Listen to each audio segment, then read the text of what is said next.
Welcome to Heels in the Courtroom, a podcast about successfully navigating law and life, featuring the women trial attorneys at the Simon Law Firm. Welcome back to the Heels in the Courtroom podcast. This week we are talking about the week in review for all of us and pulling from our last week, just the normal challenges that we find and things that we encounter and overcome. Mary, would you like to start? I'm going to hand it off to Liz to start. Oh, God. That'll get cut. All right, folks, saddle in. I had quite a week. So I'm coming back. This is the first week feel like I've been fully in the office after several weeks of traveling, and for work. Yes, not for fun. It's a really important detail. Topic. Okay.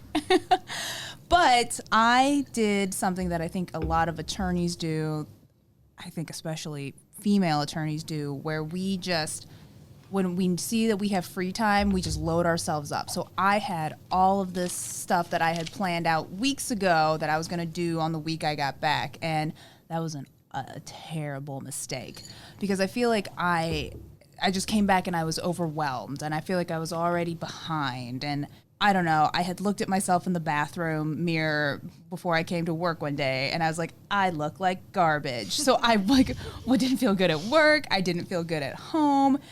And it just felt like it was all coming in at once. And I'm in a group chat with a couple of my friends from law school. And I guess one of my friends was feeling really overwhelmed as well. And he mentioned how stressed out he is at work. And we were kind of going back and forth and commiserating on it. And I had made the comment of, at least I don't have children. I can go home and relax. No one expects anything of me when I get home. And in some awful cosmic justice, I get home and there's some sort of terrible family drama that's going on that I have to step in. And now my family's all mad at me, and then I'm thinking like people at work are mad, everyone's mad at me, and I just lost it. And I had a good half-hour cry. I had to have someone come back and tell me it's a bad day, but go to bed, get some sleep. Tomorrow's going to be a new day. And I felt fine the next day. And I'm still here. But I think that that's just an aspect of this job is you're going to have really, really bad days sometimes where it just feels like everything is going wrong. And then the next day you're going to have a really good day. And it's going to kind of be that roller coaster up and down. And on the really bad days, you're going to feel like, I picked the wrong career. I'm not doing what I should be doing. I should have picked something less stressful. And then on the really good days, you're going to think, thank God I don't have a static job. Thank God I get to do something interesting that keeps my attention, that I want to come back to. And so that was just sort of the realization that, I mean, I've had that realization before. I've been doing this long enough. But it just hit me really hard this week in particular of there's going to be really trash days, and then there's going to be some days that aren't hot garbage. And, you know, those days, as long as you're having more of the good days than the bad days, then, you know, stick it out. So anyway, I'm here. Anyone else want to pick up on that after that? Yeah? Well, I will tell you that in my house, a trial I had last year, not the one you and I had together, Amy. Okay. But in my house, we did coin the phrase thunder tears. They only happen after 11 p.m. Okay. Maybe midnight. They're called thunder tears. They come on very quickly and very rapidly. Like thunder. Indeed. So maybe you experienced a little thunder tears. That's okay. Yes. It was just full on like Kim Kardashian losing her earring in the ocean. Oh, ugly yeah. Crying. It was $175,000. I mean, people are dying, Kim. That's true. That's true. But I mean, at least she let everyone know how upset she was based on the price.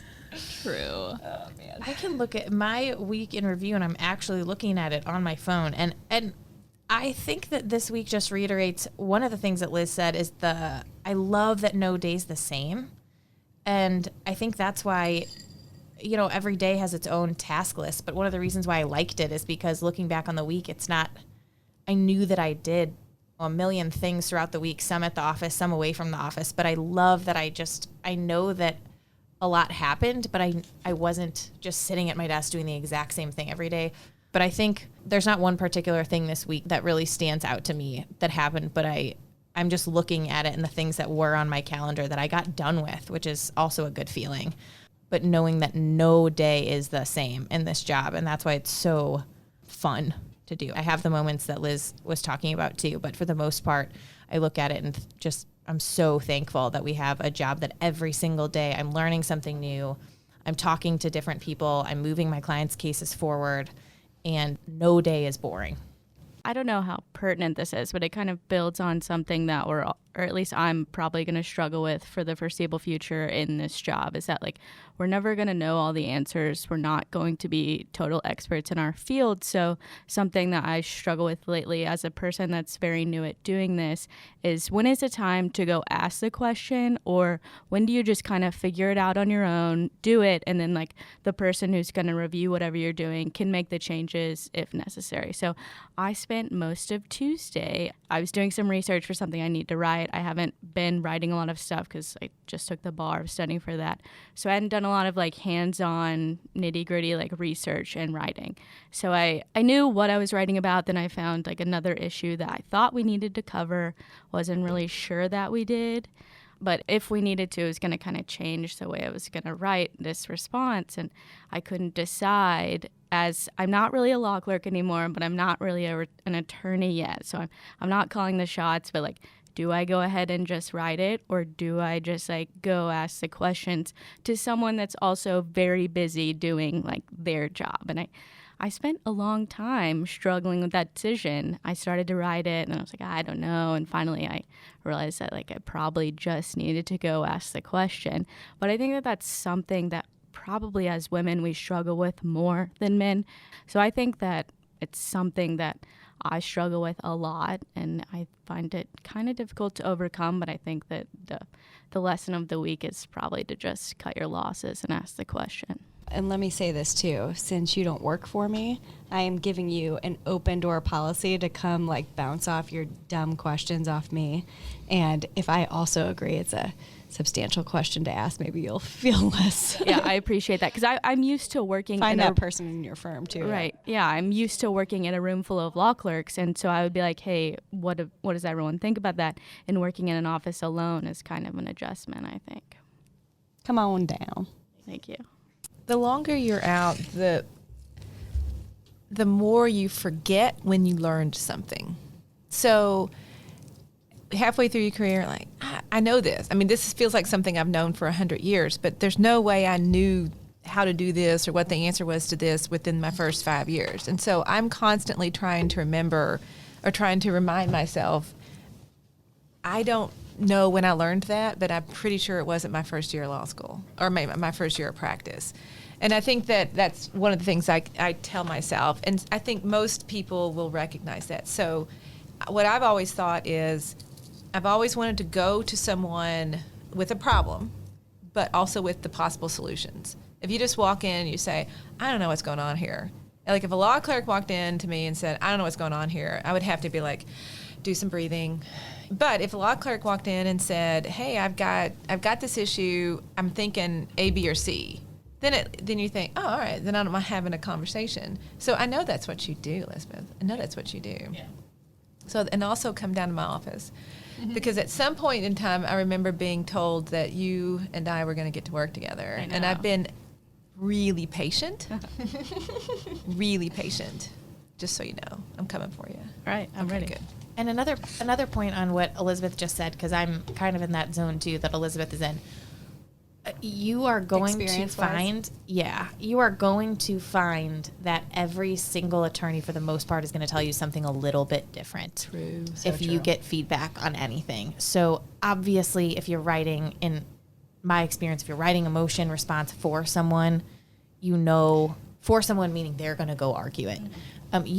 Generally their style if you've been working for them for a while, so you have a general idea. But day-to-day decision-making on cases, I have probably at one point or another asked every attorney in this office a question, and some of them overlap as far as the topic goes or what the issue is in a case, and I've gotten different answers. Every single one of them is a great way to handle it, and I've taken notes on every single one of them, but you'll also, with time, you'll get more confident in making that decision when you're doing something, just because you know that there's not one answer. So your answer is an answer to it. It's a constant struggle. It's a struggle every day. I wake up every day, and luckily I have the belief that I can do everything every day. I wake up every day and I say, I'm going to kill it today. I'm going to get everything done and then some. And I never, somehow, even though every day that goes by, I never accomplish that, I still get up the next day and think the same thing. I don't quite understand it, but it's just the belief that you can get it all done. And I was just looking at, in fact, talking about just getting it all done. I just got a text literally a second ago that a family member is in the hospital. Okay, that's perfect.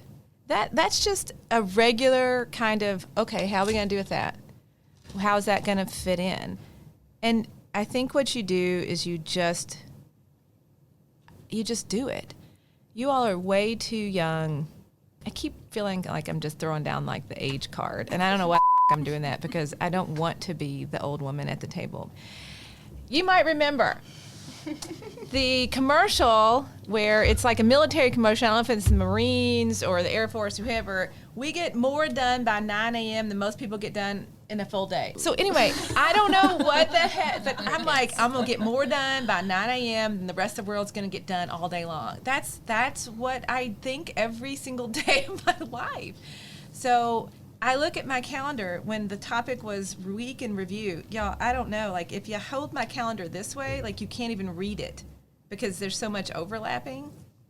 But I do this to myself. We do this to ourselves. I never believe I can't get it done until I can't. And then I'm like, how did that happen? I'm micro-scheduled, I'm micromanaged, and the way that works is you have to have a team of people in your life and in your practice that's on board with that. When I hired my current secretary a long time ago, I only had two questions for her. Number one, do you mind if I curse? Luckily she didn't. And number two, can you keep up? Can you keep up with me? And she said yes. And 15 to 16 years later, she is, except yesterday she put the wrong location on the deposition notice. But that's okay. We won't talk about that. But every day I overpack. And I've taught her to do that because every once in a while she'll send me an invite. Like, I've got to call at 3, and then she'll send another one at like 3:15. I'm like, Donna, I don't know how but I've taught her that I can do it. So I think a lot of it's mentality, because we've got a lot of things to do. Don't you agree? Aren't there so many things that you want to do in your career and in your life? There are so many things that I want to do that there's no other way to get that done except just to get up every day and do it. So while I bemoan oftentimes by Friday afternoon how tired I am, especially after a glass of wine, but I wouldn't do it any other way. And I don't think anybody at this table would either. And that's why we're here. Because no one can ever tell me I can't do it all. No one, ever. I mean, Amy, even what you're saying, I didn't do anything this weekend because I knew what time, when the week started, it's go time. Yeah. And that's why I'm like, all right, I'm going to refuel, recharge, get some rest, because I know what I have this upcoming week. But it also, I think it's because we have a job we want to do that. Right. We want every to day. Be there 110% every single day, every minute we're working, we're giving it that effort. So it's interesting because I knew what the next week had and what I wanted to get done. Yeah. So I just was like, all right, I'm going to just rest this weekend. See, I know you well enough and your family well enough. Did you feel lazy this weekend? Did you feel bored and lazy? I was actually with people in my family and my husband, and when I was laying on the couch watching TV, they said, are you going to do anything today? And I was like, you know what? At times I was like, wow, I really haven't done it. It's noon on a Saturday and I haven't done anything, but I was kind of like, it's noon on a Saturday. I earned this time. Right. Yeah. So I am going to relax and watch TV. That's the struggle, because I did nothing on Sunday because weeks are constant, and I do that to myself. Weeks are constant. And so Sunday, there was nothing on the calendar. And so, I did house stuff and kids stuff a little bit, but then I did pretty much nothing. And I mean, halfway through the day, I started getting this feeling like I'm either bored or lazy. And you're like, God, stop. You can have 12 hours where you're not killing yourself. Yeah. Because you need that time to get it done the rest of the week. But it's just the way our minds think. And I think that's the way I've always believed that part of it is who you are innately, how you were raised, whatever it is. But I think if we just, particularly as women, you do more. You want to do more. You have to do more. And I see it as a wonderful challenge every day. Am I successful every day? No. Do I let that bother me? No, I do not. Not for long, at least. Not for long. Well, so at the risk of a big eye roll, let me tell you about my week. Let's hear it. I was on vacation. Nice. Okay, so let me find the point in all this. So this past month, about 3 weeks ago, we had a pretrial in a federal case. And the pretrial was set a week before trial. And we went through the entire pretrial, addressed all the issues, and then at the end of the pretrial, the judge told us, by the way, I can't try your case in a week. So it was postponed 8 weeks from the time of the pretrial.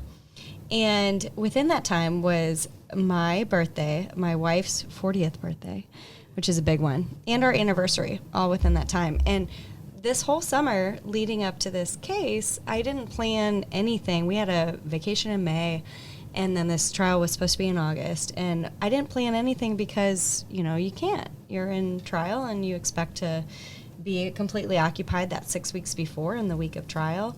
So once it was moved, I was like, oh my gosh, free for all. I turned into a travel agent. I'm so proud of you for that. Instead of a lawyer. So this past week from Friday to Wednesday, I know that sounds awkward, but that's when we went, and it was a wonderful trip. We went without our 9-month-old, and it was to celebrate Which is my why wife's. it was wonderful. It was. I didn't know how much we needed that break until we went home. That's right. Now I understand that coming back from vacation is a re-entry into parenthood and your work, which is a real double whammy, if you will. But it makes me think, I don't think anyone would disagree, whether you feel entitled to take a vacation or not, it's so important. And the older I've gotten in our practice, the more I understand how important it is to switch off. But at the same time, it's really important to make sure that your team behind you is trained to understand what switching off for you means, kind of in the way that you teach people how to treat you. And every lawyer has a different tolerance for switching off. I know that one of the lawyers in our firm completely takes his email exchange off his phone while he's on vacation. And that sounds ridiculous to some of the other attorneys. I like to monitor. Like, oh, yeah. Can you slice that together? I understand. Oh, I get it. Okay. Yeah. I was inspired. So I was inspired when I heard that one attorney did that. But I'm not quite to that comfort level. So I like to monitor and know that my paralegal is welcome to call me if something is really pressing, but she needs to know that I'm not going to be checking and responding to emails. I really would check in maybe once a day, once every other day, just to make sure there weren't any fires. But when I came back on Thursday of this week, I realized something that I didn't do that well was that I had a lot of stuff planned both days. Obviously, that's a short week, 2 days left in the week before the weekend. And I probably should have given myself a little bit more time to clean up those emails and, addressing any client or opposing counsel concerns, because I do owe that to them, and to do that in a timely fashion when I get back to the office. But I kind of learned, each time I go out of the office, I learn kind of a better way to handle it. And I think that is so important. So I think that it's a struggle for all of us to learn how to take time out from the office. It's also really important to take time when you can, and to know that always you teach people how to treat you, especially in that regard. And if you train your team, they'll hopefully have your back. And at the end of the day, there's not a lot in litigation that can't be fixed. True that. Yeah. I've done this the past 2 years where I get to like fall and I realize like, how many days did I take off this year? And it's not like, I think it's a different culture. Erica also coming from a defense background where I know in the same defense background. I had one too. Well, I know in the couple, I didn't work a couple years I only worked a couple months before I came over to Simon, and I don't think in that 8 months I took any time off in 8 months. I think I worked on Christmas Eve. I only took off Christmas, but Good technically God. I didn't. So, and part of that was because the way that I felt at the firm was that I was incredibly replaceable. So I thought I'm going to keep my job by just weren't wrong. outworking everyone. Yeah, yeah. And so I was like, if I work harder than everyone else, then I won't get fired. I'll keep my job. I'll be able to pay my bills. I won't, But even, I still have a bit of that mentality. I'm 4 years out, and I'm just really bad at scheduling things for myself. And then when I do schedule things for myself, I don't know how to turn off my phone. And I remember the only time since I've started working that I really disconnected from my phone was on my honeymoon, and that's because my husband said, I will throw your phone in the ocean if you check a single email. But I think that that's something that a lot of us struggle with, in particular people my age, is just we don't know how to get off our phones. Yeah. And that's a combination of emails, but also, social media and everything. And so I'll check my Facebook, I'll check my Twitter, I'll check my email. And it's just, I'm in this Bermuda Triangle of apps on my phone, and I don't know how to stop. Yeah, I answered emails, I think, on my honeymoon, and then the attorney I was working with just said, stop. She's like, you will not be on emails anymore until... Right, because the Amy attorney told you're me working, not to. Yeah. Amy specifically said, do not answer emails. Well, it's really important too, because the attorney that you're working for, or in my case, like my paralegal, like she's going to continue to work, and she's going to continue to send me emails because I don't want her to stop working while I'm not. Oh my gosh, that would be a disaster. So anyway, but it's important to know that for her, she knows that I'm not going to respond to an email. If you need something answered, call me, and I will pay attention to that call. But also, please don't call me unless there's blood or fire. I will answer the phone, blood or fire. You better have an answer. You should make it blood and fire. We need both elements in order for me to pick up the phone. Let's not get ahead of ourselves. I need another couple years of practice before I say bloody and fire. All right. But I think that all of that is explained by a couple of things. Number one, we have strong work ethics, and we like what we do. And I think a piece of it is we don't like to feel like we're ever disappointing anyone. So it's all that kind of wrapped up together that requires a response, even if it's, I have things in my inbox that until it stares at me and it eats at me until I do something about it. And sometimes a day will go by and I'll say, thanks for this, I'll let you know. Or I just feel like it's this constant, and then I think to myself, but they just emailed me out of the blue. That person emailed me out of the blue and asked me a question, and now I'm stressed out about letting a few hours go by before. I don't think they're expecting an immediate response. And then if some time does go by, then I'll say, I'm sorry for the delay. But am I sorry for the delay? What delay? Whose delay? So I have tried to teach myself, again, it's this whole idea of you teach people how to treat you. And it's really, people are forgiving. People are forgiving. You're doing them a favor. You're responding to an email where they ask you a random question, and you're doing the best you can. And I think if you believe that internally, then it does make it easier to let 24 hours go by before you respond to an email. It's okay. And the next time you want to say sorry for the delay, change it to thanks for your patience. Yeah. That's right. There's so many of those phrases out there that like attack not attack, but kind of just reframe the things that we always want to apologize for. Don't apologize. Yeah. And on that note, we're not sorry that we're leaving. We're not sorry. Not sorry We're that talking we're too long. wrapping it up. Yeah. See you next time on Heels in the Courtroom. Heels in the Courtroom is brought to you by the Simon Law Firm. Connect with Amy, Liz, Mary, Erica, or Elizabeth at heelsinthecourtroom.law.